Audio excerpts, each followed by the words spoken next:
Hello mga kaiyaan! So, nanata karon sa stage sa harvest time! And you know what? Mauni ang pinakakulba nga part pag ikaw usa ka fisher folk. And yes, you heard me right. Because very critical ni siya nga stage sa mga naay fish cage. But before we go to the process, so ato sa tanawon no, giunsa nila ha pagbaling sa mga isda. So ilang gihulog ang dako kaayo nga net nga nay mga pataw ug naay bamboo stick sa tumoy ug ilaha kanang gilibot sa mga isda ug gipukot murag pukot style ba nya gibira dayon didto sa tumoy. Pagsikop na karon, di dakpan silang tanan. Grabe nilang panglukso-lukso para lang yun makawala pagkaluoy ni Brando ni Jeco lagi ba makahilak ko ani kay kayon. Pero mindset ba no? Nagnegosyo man ta, dili ta magkiat-kiat. Ayaw naman. Akala mo naman jowa niya. Og sa ila nang naharbat ang mga isda, gianam na nila kana og bira. Arang kabugat ni ana no, so nagtinabangay gyud lima sila kabuok nagbinirahay ni ana. Og pagkahuman, ila dayon nang ihikot sa tumoy pag medyo matanpan na siya dito sa likod, ila dayon nang ihikot.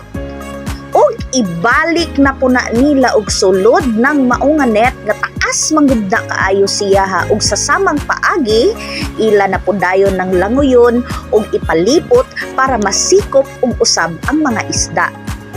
Sa akong ihap, mga ikatulo na nila gibalik og naog ang net para maharbat ang mga isda. So, sa tulo ka buok nga paghagbong sa net naa diha sa almost 2 tons ang makuha ni ana. Sa isa lang na siya kabalingan ha, almost 2 tons ang makuha nila. So balik-balikan na nila hangtod mahurot ang isda sa imuhang fish cage.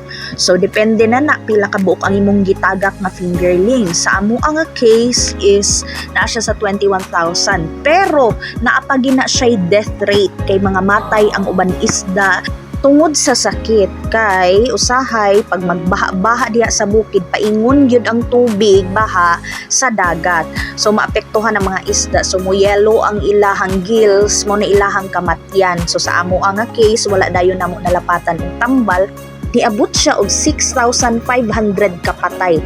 Maayo galing kay gamay pa nangamatay, wala ni nakagasto pa sa iyahang bahog. Kay og dako na pud imong gasto sa bahog ug kabalo ba mo nga ang usa ka sako niya ha mokabat og 1,100 pesos mura pud siya ha og in town bugas sa tao. Mo nang inana kamahal ang iyahang feeds.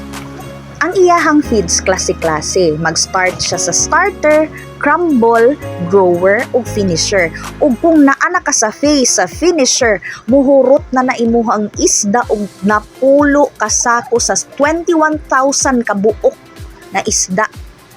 Pero klase-klase na og presyo ha, pero dili ra gihapon mo layo sa 1,000. So kung imagine nimo sa 21,000 kung buhi manggaling na siya tanan no, moabot na og 700 sacks ang imuhang mahurot nga sako. So inana kamahal ang ato ang mga feeds. Not to mention ang fingerlings nga presyo pa sa imuhang pagsugod naa gihapon nay kantidad. So sa imuhang operational cycle imong i-consider pag yun gawas sa registration sa BIR, sa insurance, ang salary sa imuhang feeder ug ang fuel nimo sa imuhang pump boat and other miscellaneous expenses. O sa sige na kung tabi human na day sila og bira-bira sa net no, nahuman na sila og baling ug ilan nang gibutang sa balsa. Ug amo nang sugdan og uyod ang mga isda ngadto sa baybay.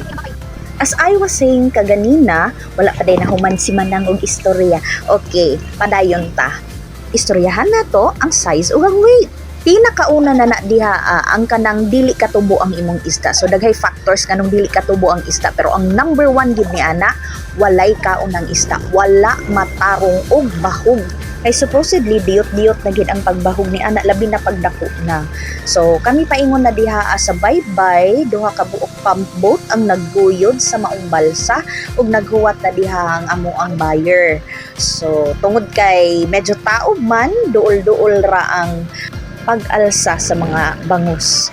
So naghuwat na sila ana og ilang giguyod, paduol pagyod og ibutang na nila sa mga banyera og ibutang dito sa butanganan kanang naay dako diha ang sudlanan kanang yellow. So I don't know unsay tawag ana pero dira nila gisulod butangan na nila og ice dayon para dili siya dali mabilasa no, so mudugay ang iyang pagkaprisko sa maong isda. So izicing na dayon na siya diha sa maong lamisa kanang naa diha o humana sila dira og hakot ila pang gibutang diha anam-anam. Human sa diha sa may circle dito apod dayon sa kanang naay medyo naka-rectangle nga kuan sudlanan.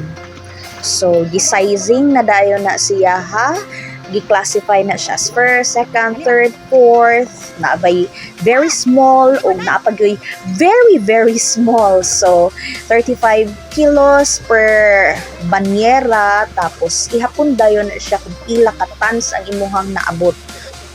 Og ibutang na dayon na siya sa mga styro boxes.